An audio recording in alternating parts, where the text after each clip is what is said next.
नमस्कार। सबसे पहले तो आप सबों को नव वर्ष की शुभकामना। आपने अपने गांव के इस प्रांगण में मुझे बुलाकर अपनी बात रखने का, आपसे परिचय करने का अवसर दिया है, उसके लिए मैं तहे दिल से आपका शुक्रिया अदा करता हूं, आपका आभार व्यक्त करता हूं। मेरा नाम है प्रशांत किशोर। हम नेता विधायक ना हैं, हम नेता ना है, मंत्री ना है, विधायक ना है। दल नैकी बनैले, वोट नैकी मांग। आधा आदमी तो यही चक्कर में बाकी भाई वोट मांगत नहीं खन, दल बनैले नहीं खन, तो पैदल काहे चलता। जरूर कोनो बात होई। पैदल चले से का होई भाई? हमारा पैदल चले से तरह गरीबी ना दूर होई। हम कोई कहता कि 1000 किलोमीटर चल गए, नहीं 5000 और चलो। हम 5000 किलोमीटर चली कि 50,000 किलोमीटर चली, उससे आपका गरीबी नहीं दूर होगा, उससे आपके खेत में पानी नहीं पहुंचेगा, आपका विद्यालय यहाँ नहीं बन जाएगा, आपके बच्चों की दुख तकलीफ नहीं खत्म होने वाली है। तो पैदल क्यों चल रहे हैं?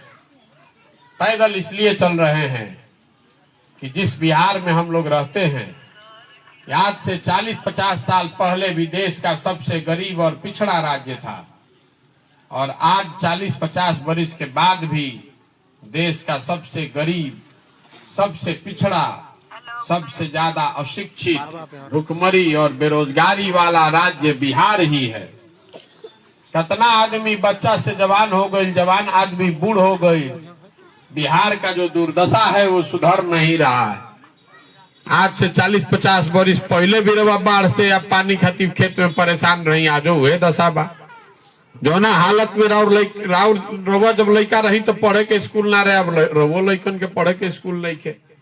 जब आप बच्चे थे तब भी आपको अस्पताल नहीं था, जो अस्पताल नहीं है। ये सुधर नहीं रहा है। पुराना रोग जैसे शरीर में हो जाला, पकड़ में ना आवे, वही दशा बिहार का है। रवा पहले हमने के कांग्रेस के बहुत दिन तक वोट देनी जा, फिर कांग्रेस के हटा के आदमी 15 वर्ष लालू जी के ले आई। लालू जी के अपराध वाला जंगल राज हो गई तो ओकरा के हटा के आदमी नीतीश जी पर दाव लगैले बा। दिल्ली में मोदी जी के भी बैठैले बा। लेकिन बिहार के दुर्गति नइखे सुधरत। यहाँ के गरीबी, बदहाली, बेकारी खत्म नहीं हो रहा है। काहे नहीं हो रहा है? ये देखने चले, आपकी समस्या को देखने समझने चले हैं। जब जानल जाए कि का दिक्कत बा तबे न कर रास्ता निकली। तो गावे गावे घूमतानी, देखतानी कि का समस्या बा, का करे से जा विकास हो सकेला। तो पदयात्रा का पहला लक्ष्य है कि जब पदयात्रा पूरा बिहार का खत्म होगा, आज से साल 1.5 साल लागी, 5000 किलोमीटर चले के बाद एक दिन में तो हो ही ना। 1-1.5 साल पैदल चलो, बिहार के गांव गांव, शहर, पंचायत, प्रखंड पहुंच के, देख के, समझ के, हर पंचायत के विकास के 10 साल के योजना बनवावतानी। देश विदेश के 500-600 आदमी हमरा संगे जो काम करता, वो सब लागल भाई देखे में कि भैया उजा समस्या का बा, उस समस्या के कैसे निपटारा कइल जाई। ये बात तो ठीक है बा कि रवा ये मान ली कि पानी नहीं आवत तो पानी आवे के चाहिए, सड़क टूटल बा तो सड़क बन जाए के चाहिए। में इतना दिमाग के का जरूरत बा? हमारे विकास के योजना में खाली ये नहीं है कि सड़क टूटा हुआ है उसको बन जाना चाहिए, वो तो समस्या का समाधान है, उससे विकास थोड़े ना होगा। हमारी विकास की योजना में, जन सुराज के विकास की योजना में ये बताया जाएगा कि यहाँ के बच्चों के पढ़ाई के लिए बेहतर व्यवस्था कैसे बनाया जाएगा। हमारी विकास की योजना में ये बताया जाएगा कि यहाँ के खेती किसानी करने वाले लोगों की आमदनी कैसे बढ़ाई जाएगी। हम लोग ये भी बताएंगे कि आपके पंचायत में 500-1000 आदमी के नया रोजगार कैसे मिल जाए, ताकि एजा के कोनो युवा के, कोनो आदमी के अपन घर परिवार छोड़ के बाहर न जाए पड़ो। जब पदयात्रा खत्म होगा तो योजना बनाकर जारी करेंगे, बिहार के ना, बिहार के हर पंचायत का, ताकि रउआ देखी समझी कि भैया रउआ पंचायत में जन सुराज के का योजना बा। ठीक लागे तो अपनाई, ना ठीक लागे तो फेंक दे। लेकिन हम तो आज आइल बानी, आज पैदल चले शुरू कैले बानी, अभियान शुरू कैले बानी, तो हमरा पता चली रउआ तो एजे रहता नहीं, अभी एजा राउर पंचायत समिति के जीतल बानी, यहाँ के बेटा पहले यहाँ के खुदे रही, सारा समस्या बतावत रहन। रउआ सब भी अपना पहले ही से जाना तानी जा कि या लइकन के पढ़ाई नहीं हो, रउआ जाना तानी कि रउआ खेत पे पानी नहीं पहुंचत, तो ई सुलझत काहे नहीं खे। पदयात्रा एक खातिर भी करत तानी कि चल के वो बताई कि काहे राउरी दुर्दशा बा। देखी 5 बरिस हमनी के बिहार में जहां चल जाई वहां आदमी बतियावता कि जा कितना भ्रष्टाचार बा। सड़क नहीं खे, लइकन के पढ़े के व्यवस्था नहीं खे, रोजगार नहीं खे, अस्पताल नहीं खे, खेत में पानी नहीं खे, यूरिया 277 के 800 में मिलता, डीएपी पोटास पर 500-800 घूस लागता। ये सब बात रउआ पहले से पता बा कि कौनो ऐसा काम नहीं खे सरकार के जना में कि बिना पैसा दिले राउर हो जाओ। ये बात तो रउआ पहले से पता बा। प्रशांत किशोर के का जरूरत बा एकरा खातिर? आपको पता है, लेकिन ये सुधर नहीं रहा है। इसलिए नहीं सुधर रहा है कि बतियावत तो सब बात, लेकिन जो या भोटवा हो तारे भाई वो दिन सब बात भुला जाता। जहिया वोट हुई वो दिन ना याद रही कि यूरिया ना मिलल रहे। वो दिन तो कोई कुशवाहा बन गईल, कोई पंडित बन गईल, कोई महादलित बन गईल, कोई यादव बन गईल। वो दिन यूरिया के बात याद ना रही। बिहार में वोट देते समय आदमी को 4 गो बात याद है। पहला बात आदमी के याद बा कि हमार जात का बा, हमार जात के खड़ा बा, चलो ओकरा के वोट दे दिहल जाओ, जिताओ अपना जात वाला के। जे जात से बच जाता ओकरा के हिंदू मुसलमान भारत पाकिस्तान पुलवामा चाइना करके ओकरा से वोट लिया था। लोकसभा में रउआ वोट देले हो खूब, आदमी कहता छोड़ है राधा मोहन सिंह के, मोदी जी के देखा पुलवामा हो गए, पाकिस्तान हो गए, तो एजा कहाँ फसल बड़ा सड़क का खेत में, चलो चलो मोदी जी के जितावो। सबे जाके वोट दे दिलस मोदी जी के। जे दोनों से बच जाता तो कहता कि भैया कतनो खराब बा न जाए भी, सड़क नहीं खे, खेत में पानी नहीं खे, लइकन के रोजगार नहीं खे, लेकिन हो लालू जी वाला जो अपराध वाला राज रहे ना, ऊ ना चाहिए रे भाई। बड़ा दिक्कत रहे, 5 बजे आदमी घर द्वार छोड़ के भागत रहो। तो लालू जी का अपराध का राज वापस नहीं आए, इस डर से आदमी भाजपा को दे रहा है। और चौथा हमने के मुसलमान भाई लोग बा, तो वो लोग कहता कि भैया भाजपा तो मुसलमान विरोधी पार्टी है, भाजपा के तो दे ना सकीला जा। अब बिहार में 2 गो दल बा, एगो मोदी जी के भाजपा, एगो लालू जी के ललटेन।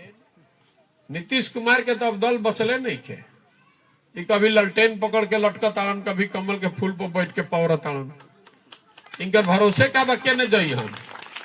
तो मुसलमान भाई लोग कहता कि अब जाए दीजिए चाहे मोरी, भाजपा के दे ना सकी तो लालू जी के ललटेन लोग को तय करे दबाव।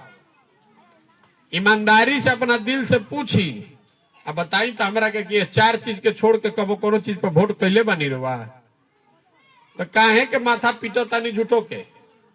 ए भैया नहर नहीं खे, ए भैया अस्पताल नहीं खे, बताइए तो कि कब आप अस्पताल पर वोट किए हैं भैया? जहां चलो तनी आदमी फेड़ो फुट ऐसा पकड़ के कहता है शिक्षा व्यवस्था ध्वस्त हो गई। अरे मेरे भाई, अपने बच्चों के चेहरे को देख के जरा बताइए तो कि शिक्षा व्यवस्था विद्यालय के लिए कभी आप वोट किए हैं? जीवन में नहीं किए हैं, तो काहे विद्यालय आपको मिलेगा भाई? रउआ वोट तनी पुलवामा पर, तो रउआ यहाँ विद्यालय कैसे बनी? रोडवा पर चलो तनी तो आदमी कहता ए भैया सिलेंडर के दाम हो गए 1250, डीएपी 500 के लागत है 1600, अब 35 रुपए के डीजल के लागत है 96 रुपया, पेट्रोल के लागत है 108 रुपया। तो हम रउआ के कहता नहीं कि भाई घरे घर से मोदी जी के वोट हमनी के देले बानी जा, तो सिलेंडर के पैसा पाकिस्तान के आदमी दी, जैसन बो बूहे न काटब। रउआ कहनी है कि जा कृषि प्रधान पंचायत बा, तो जो बोते हैं वही ना काटते हैं। खेती कीजिएगा गन्ना का, तो धान कहां से काटिएगा? जब वोट ही गलत दे रहे हैं तो आपका सुधार होगा कैसे? आदमी बतियावत खूब बा, जहां चल जाए बिहार में, घर में, दलान में, खेत में, खलिहान में, चौक पर, चौराहा पर, चाय के दुकान में, सैलून में, जहां चल जाए आदमी बतियावत इतना बड़का बड़का बा। अरे बिहार में हई खराब बा, हऊ खराब बा, अरे बिहार में सब जातीय बा। ए भाई, तो तू कहाँ के बाड़ा? हम ही अरुआ न जाति करत तनी जा, हम ही अरुआ चुन के बैठैले मानी जा, तब काहे के माथा फोड़ो तनी जा। पदयात्रा इसलिए कर रहे हैं कि वोट नहीं मांग रहे हैं आपसे, हाथ जोड़कर लोगों को कह रहे हैं कि अरे भाई, अपना नहीं तो अपने बच्चों का चेहरा देखिए, नहीं तो जिस गरीबी बदहाली में आपका जिंदगी बीता है, इसी में आपके हमारे बच्चों का भी जिंदगी बीतेगा। कोई नहीं सुधार सकता है बिहार को। आदमी कहतन कि भैया प्रशांत किशोर बड़ा रउआ होशियार बानी, देश दुनिया घूमल बानी, बिहार के रउआ चलब न भैया तो सुधर जाई। हम आपको बता रहे हैं, जो मंच पर आता है वो यही कहता है कि हमको वोट दे दीजिए, हम आए न तो सब ठीक कर दे। हम आपको कहने आए हैं कि हमारे अकेले के बस का कुछ नहीं है। एक प्रशांत किशोर छोड़ दी, 10 गो प्रशांत किशोर आदि हम तब वो सुधरे वाला नहीं थे। जब तक आप नहीं सुधरिएगा तब तक कोई दूसरा आदमी सुधार सकता है बिहार को। राउर लड़का के शरीर पर कपड़ा नहीं खे, आपका लड़का जिस स्कूल में पढ़ने जाता है वजह पढ़ाई नहीं खे हो, पिलुआ वाला खिचड़ी खियावत सन। राउर लड़का जवान घर के सवांग जाके पीठ पर झोला बांध के मजदूरी करता, जवानी भर 12 घंटा 14 घंटा लड़के काम कर रहे हैं, अपना हाड़ गला रहा है कि 5000 6000 घरे भेजी कि बाल बच्चा खइहन। राउर आंख नहीं के खुलो तो प्रशांत किशोर आके करा के ठीक कर दी हम, कभी हो सकेला? इसीलिए 50 वर्ष से ये दूरी गरीबी बदहाली दूर नहीं हो रहा है। आपके नस में नेता और दल सब इतना जाति धर्म घुसा दिया है कि आपको अपने आंख से बच्चे का कष्ट भी नहीं दिख रहा है। राउर अपन लड़का के इतना कष्ट में बा, ओकरा दिक्कत नहीं के रवा बुझात, तो नेता राउर लड़का के चिंता करी। यही बताने चले हैं, सबको हाथ जोड़ रहे हैं कि जगिए, अपने बच्चों के लिए जगिए। नहीं जगिएगा तो नहीं सुधरेगा बिहार। जे आई रवा के बुर्बक बना के वोट ले जाई। हम आइल बानी आज तो लोग के बुझाता कि नया नया प्रशांत किशोर आइल बान, हम भी आपको बुर्बक बनाकर वोट लेकर चले जाएंगे। नेता के मन में डर होना चाहिए कि वो काम नहीं करेगा तो चुनाव हार जाएगा। बिहार में वो डरे खत्म हो गई बा। नेता के मालूम बा कि काम करी चाहे ना करी, हंस के गा के गरिया के पब्लिक वोटवा तो हमरे के दी, जो कहा जात के नाम पर हमरे के वोट दी हन। इसीलिए हमने के दुर्दशा बा। इससे निकलिएगा तभी सुधरेगा। इसीलिए पदयात्रा कर रहे हैं, गांवे गांवे जाके लोग के बैठा के नरियाता नहीं, चिल्लाता नहीं, समझावता नहीं। आप समझिए तो अच्छा, नहीं समझिए तो आपका किस्मत, हम क्या करें। हम अपना काम कर रहे हैं, आपको अपना काम करना है। हमारे अकेले के बस का नहीं है, लेकिन हम अपना जिम्मेवारी समझकर इसको कर रहे हैं। अपना घर द्वार परिवार छोड़कर रोज 20 किलोमीटर पैदल 25 किलोमीटर चलता नहीं, जहां सांझ होता वही रुकता नहीं, फिर सुबह से वही चलब। साल 1.5 साल पूरा गाँव गाँव घूम के कहब। लेकिन आपको भी अपने बच्चों के लिए जगना होगा, नहीं तो ये नहीं सुधरेगा। कोई नहीं सुधार सकता है। बाहर का आदमी आकर बिहार नहीं सुधारेगा, आपको ही जगना पड़ेगा। इसलिए पदयात्रा कर रहे हैं। आदमी कहता ये भैया इतना बुझाता, इतना बुझा गई, का कही जाओ जब विकल्पे न ना रहे। आप पार्टी बनाइए, दल बनाइए, हमनी के रउआ पीछे चलल जाई। दोनों दल एजा जौन बा, एगो नागनाथ बा, एगो सांपनाथ बा, जेकरे के पकड़तन जो है काटता। रउआ दल बनाई तो हम रउआ से कहे आइल बानी कि हमरा दल बनावे से कुछ ना हो। बिहार में दल कैसे बनेला? जे दल बनैलस उहे हो गई दल के नेता। आइयो कह दिलस कि हमरा बाद होयन हमार बेटा, आ कुल जना बिहार के आदमी तू लोग झंडा लेके ढो जा। ये राजतंत्र बना दिया है। आदमी कहता कि नेता जात के राजनीति करता हम तो देखो तनी कोई जात के राजनीति करते नहीं थे। लालू जी कहाँ जात के राजनीति करता हन? लालू जी थोड़े कहता हन कि जो यादव सबसे होशियार आदमी बा वो आगे बढ़ी। वो तो ये कह रहे हैं कि हमारे घर का लड़का हमारा लड़का बनेगा और सब यादव जी लोग तू लोग वोट दीजिए। कोई पंडित के नेता हो गई तो वो कहे कि भैया हम रहब, हमारा लड़का रही, कुल पंडित जी लोग तू लोग वोट दो जा। वे हाल कुशवाहा के बा, वे हाल कुर्मी के बा, वे हाल अति पिछड़ा के बा, वे हाल दलित के बा। जे नेता हो गए कहता कि हम रहब, हमारा बाद हमारा लड़का रही, कुल जना जात के हमारा वोट दो जा। तो ये जात की राजनीति भी नहीं है, तो परिवार की राजनीति है। जात के राजनीति रही कम से कम एगो जात के तो कल्याण हो जाए। बिहार में किसी का कल्याण नहीं है, इसलिए हमारे दल बनाने से कुछ नहीं होगा। पदयात्रा इसलिए कर रहे हैं कि जो बात गांधी जी ने बताया कि समाज से अच्छे लोगों को ढूंढकर समाज के लोग जब खड़े होंगे और वो मिलकर अगर दल बनाएंगे तब न कोई दल बनेगा। आजादी कैसे मिला देश को? गांधी जी आगे आगे चले, पीछे से पूरा समाज खड़ा हुआ, तब न आजादी मिला। जब पूरा बिहार घूम लेंगे, हजारों अच्छे लोगों को ढूंढ कर निकालेंगे और सब लोग के एक साथ बैठाई, पदयात्रा खत्म भइला के बाद सब कोई मिल के कही कि दल बनावे के बाद तो बन जाए दल।